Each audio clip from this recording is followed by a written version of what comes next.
اشتدتوا علينا حضرة جوابكم وتنزلون فيديوهات مع الحبيبين متزوجين وبالمطبخ يسوون اكل وصايره بيناتهم راشديات وان ماي لوف وحبانشيات ومسوين الحياه ورديه.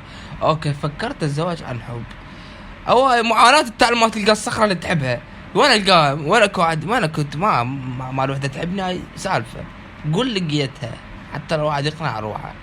امين تجيب البيت والمطبخ والطباخ هذا الحلو والشربايتين والشامبو هذا مال زهرة الخليج. وامين تجي على الراتب ايش قد يلا اشتري بيت. راح اتخرج منها ما تعين دق عماله.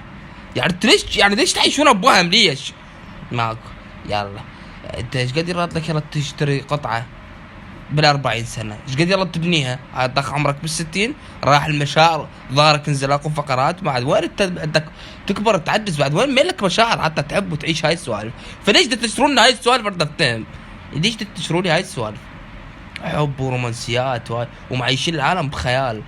الا اذا اطلع بيت جار وحدي وهم ما عندي فلوس لجار. وضعي بالله ما تساعد على الحب والرومانسيات والريزات تطلع لي من الانستغرام ويبوسها ويحضنها ورومانسيه وزوج وحبيبي.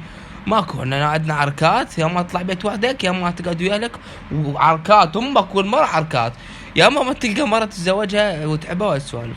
فكافر الريزات حب ابو حسين لان تعبت نفسيتي. حبينا نحط النقاط على الحروف. منكم لله وباي باي.